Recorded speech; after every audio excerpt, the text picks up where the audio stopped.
Bom dia, turma! Tudo bem? Turma, hoje nós vamos continuar falando sobre distribuição normal, certo? Portanto, os objetivos da aula serão os seguintes: distribuição normal, parte de conceituação, modelamento matemático da curva de Gauss, definição dos pontos de média e de desvio padrão na curva, e por fim aí tabela de dados normalizados juntamente de uma exemplificação numérica, tá? Uma análise prática. Então, falando aí da distribuição normal, ela é considerada aí a mais importante das distribuições de probabilidades, né, contínuas, né, para variáveis contínuas. Seu gráfico, chamado de curva normal ou curva gaussiana, tem a forma de um sino e descreve fenômenos que ocorrem na natureza, indústria, pesquisa, né, vários fenômenos. E a equação depende de dois parâmetros, o μ e o sigma, né, que é basicamente a média e desvio padrão, que já estudamos, né, turma? Então perceba, a curva é simples, né? Você pega aqui a curva, análise da curva em si. Cadê meu mouse? Está aqui. A curva é isso aqui, ó. É um sino, né? Onde no centro nós temos a média e temos para o lado direito desvio padrão, assim como para o lado esquerdo, né? Que seria, se pegasse referência, aqui seria negativo e aqui seria positivo, né? Esquerda negativo, direita positivo. A curva é simples, o modelo matemático nem tanto, né? Vocês já viram, né? Função f de x, já estudaram, né, funções? Então nós temos, f de x é 2x, uma reta. F de x é 2x quadrado mais 4, uma parábola. F de x dividido por raiz quadrada de 2π vezes sigma vezes o número neperiano exponencial de menos x menos o nossa média, tudo isso daqui, fecha parênteses, elevado ao quadrado dividido por 2 vezes desvio padrão ao quadrado. Isso daqui é a formulinha de Gauss. Tranquilo, né? Tranquilo. Ele fala assim, puxa, mas essa onda aqui, ela não toca bem no eixo aqui nesse ponto. Ela vai embora para menos infinito. Só que quando ela passa para o ponto positivo, ela não toca exatamente no eixo x aqui nesse ponto. Ela vai embora para mais infinito. Tá? Então a gente faz um negócio lá do cálculo chamado de integral, que é para pegar todos os pontos abaixo dessa curva, lá de menos infinito até mais infinito, né? E essa curva para baixo, né? Com relação ao eixo, então o limite é da curva para o eixo, tá? Da curva para o eixo, da curva para o eixo, da curva para o eixo, da curva para o eixo, tá? Então temos um cálculo de área. Como ele queria determinar essa área aqui do sino, ele fez essa integral de menos infinito mais infinito de f de x, que é a integralzinha dessa função. Resolveu. Quanto que dá? 1. Simples, não? É só resolver uma integral aqui de número neperiano. Você percebe aqui que o x é ao quadrado, algo realmente muito tranquilo, uma integral imprópria, né? Dá 1. Quem fez isso? Nosso querido Gauss, ele fez essa análise, né? Desculpe pela empolgação, mas é algo realmente impressionante. Muito bem, daí, dando mais detalhes, né, nós temos que a distância entre a média e um ponto qualquer é dado em número de desvios padrões, tá? Então nós temos aqui a curva não padronizada. Aqui dá para ver melhor, né, que não está tocando o eixo, vem lá do menos infinito e vai lá para o mais infinito, mas enfim, vamos lá. Aqui nós temos a média como ponto central, né? A média sempre está no centro, aqui que seria o pico, né, da curva, até um ponto x de medida, tá? Então qual a probabilidade desse evento ocorrer? Daí nós temos que analisar da média até esse ponto, nós temos essa área. Então essa área é abaixo de 1. Desculpa. Já que a área total é 1, né? Então eu pego a área total menos essa área aqui, nós temos a probabilidade aí de não ocorrência e essa área aqui de ocorrência, né, de um evento. Se eu quiser converter x para um parâmetro normalizado, que seria o z, daí nós temos a curva normalizada, onde z parte de zero, né? De 0 até z seria a probabilidade positiva, digamos, e de 0 até menos infinito, a probabilidade negativa. Lembrando que de menos infinito a mais infinito, o valor máximo possível é 1, definido pela resolução daquela equação do slide anterior, né? Então, sempre teremos aí a possibilidade de 1 sendo 100%, e qualquer outra área, né, que seja um percentual da área aqui da curva em formato de sino, né, curva de Gauss, teremos aí uma certa porcentagem relacionada. Por isso que a probabilidade, né, é sempre um percentual. Muito bem, trazendo aqui algumas características, ó, média igual a 0 e desvio padrão 1, podemos observar essa curva. Tá? Então, lá de menos infinito até mais infinito, aqui eu começo a contabilizar, ó, menos 3, menos 2, menos 1, 0, 1, 2, 3. Né? Aqui eu considerei desvio padrão, né? Então nós temos a média, se eu tenho um sistema com esses parâmetros, né? A média seria 0, que é o nosso μ, e o desvio padrão aqui seria 1. Então, μ mais sigma, ou seja, média mais desvio, daria 1, né? Seria 0 mais 1 dá 1. Média menos desvio, menos 1. Beleza?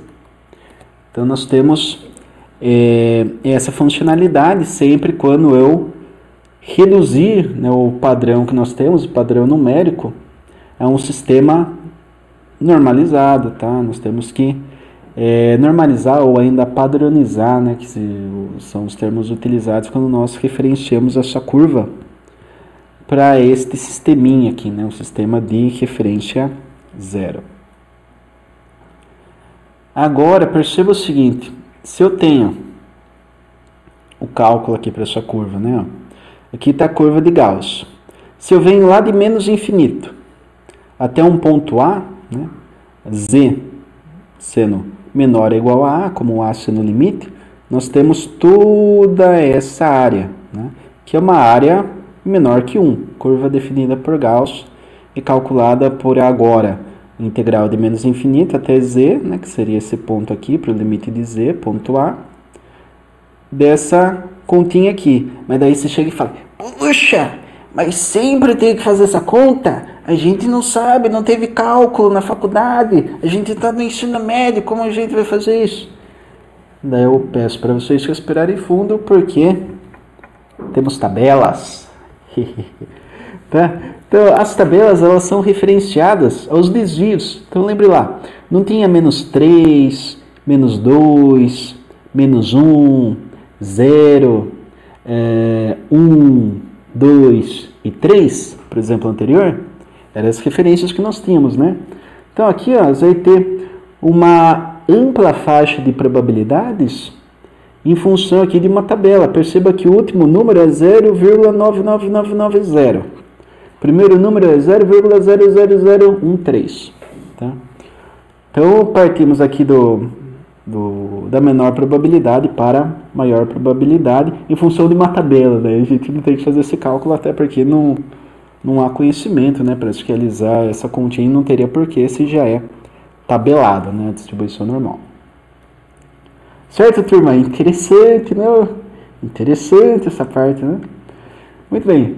Falando da análise gráfica aqui, temos 68% dos valores de z compreendidos entre menos 1 sigma e mais 1 sigma, tá? Que seria o desvio padrão. Né? 95,5% dos valores de z, né, onde z é aquele parâmetro de probabilidade, né, que a gente quer determinar a probabilidade de um evento em termos de ocorrência. Desvio padrão, menos 2 mais 2, 99,7 menos 3 até mais 3. Tá? Por isso que trabalho isso aqui até com de menos 3 até mais 3, porque já cobrimos aí 99,7% dos casos, né, que já é mais suficiente, né? O que nós temos para menos infinito e mais infinito cobriria apenas 0,3%. Muito bem. Então aqui nós temos os possíveis valores para z, né? Perceba que é apontado o eixo, né? Então por quê? Porque essa curva aqui ela vai embora para mais infinito e vai embora para menos infinito, né? Mas em termos de análise real, nós fazemos a análise deste ponto até este ponto, que é a área mais relevante da curva, para não ter que fazer integral imprópria, né, a todo momento, até porque isso é parte de cálculo 2 aí, não teria como fazer. Então, fazendo essa análise aqui, né, conforme foi comentado aí, ó, nós temos de 3 para trás, algo em torno de aqui, essa área, né, essa área azul, sobrando aqui 34, 13, né, aqui daria próximo 13 mais 2 aqui, daria 15, próximo a 50%, até aqui, né, 50, é isso, né, é isso, 50, não, 49, enfim, teremos uma área aqui muito próxima, 50%, 49,9, vamos colocar assim, que é 0,1 a partir desse ponto.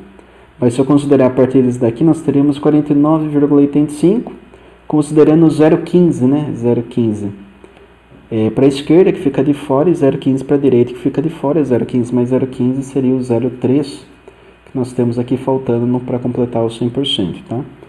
Então a gente acaba desconsiderando desse ponto até menos infinito e deste ponto até mais infinito, desconsiderando apenas, portanto, 0,3% da análise. Mas perceba, se eu somar 34 mais 34, nós temos 68% compreendido aqui, bem no centro da curva sigma, né? Isso daqui é o desvio padrão em torno da média. Lembra, na aula passada nós comentamos algo sobre isso, né? Se eu jogar um desvio padrão para mais e um desvio padrão para menos, né? Que é a mesma coisa que aquelas pesquisas de IBGE, por exemplo, né? Margem de erro, 2 pontos para mais e 2 pontos para menos, né? Então nós temos exatamente essa característica aqui, né? Agora, se eu jogar 2 pontos para mais, 2 pontos para menos, né? 2 pontos percentuais, né? 2 para mais, 2 para menos, nós temos 2 sigmas, né? 2 sigmas, ó, uma precisão bem interessante, 95,5%. Se eu utilizar 3 pontos para mais ou para menos, nós temos 99,7% dos casos, né, que são abrangidos aí pela curva de Gauss. Agora, trazendo aí um caso prático, né, nós temos aqui analistas da linha de produção calculam o tempo médio de 75 segundos e desvio padrão de 6 segundos para a montagem de uma peça. Tá? Então, nós temos que, graficamente,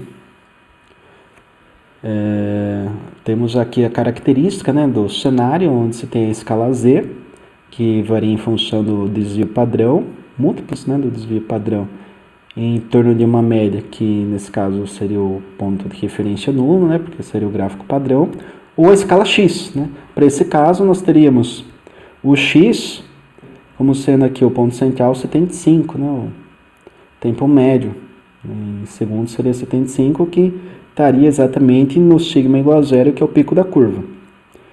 Para a esquerda teríamos o desvio padrão, que é 6, né, então 75 menos 6, 69. 69 menos 6, 63. 63 menos 6, 57. E para a direita da mesma forma, só que somando. 75 mais 6, 81, mais 6, 87, mais 6, 93. Certo, turma? Muito bem, vamos adiante. Aqui agora com o exemplo de cálculo probabilístico, efetivamente.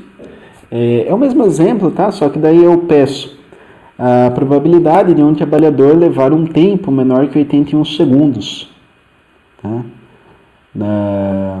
Para a montagem da peça, no caso, né? Então, o que acontece? Como nós temos aqui 81 segundos, eu tenho que transformar a variável x em uma variável normalizada z para cair na curva normal, né? Analisar a curva normal, nós temos que normalizar. Tá? Então, a formulinha eu passei anteriormente, esse daqui z igual a x menos mi, que seria a média dividida pelo desvio padrão sigma. Então, 81, que é a referência que ele pede, menos 75, que é o tempo médio, e o desvio padrão 6, que é o nosso denominador. Fazendo a continha, 6 dividido por 6 dá 1. E aí você pensa, nossa, deu a área total, a curva de Gauss é 1. Então, é 100% de chance que o trabalhador tem de levar um tempo menor ou igual a 81 segundos para montagem de uma peça, 100% de chance. Daí eu olho para você, mesmo não os vendo, e falo, não é 100%, porque nós calculamos o z, nós não fizemos uma integral imprópria de menos infinito até mais infinito, para chegar em 1, né, que seria a função de Gauss. Então, devemos guardar z igual a 1. Guardou o dado? Sim. Daí nós temos aquela tabela, né? Lembra lá? Tabelinha, né? E temos aqui, ó. Já estou indicando, né, na setinha 1, mas eu tenho aqui algumas setas auxiliares para demonstrar como é feita a medida efetivamente, né? Então, essa coluna, ela demonstra a primeira e a segunda casa decimal, tá?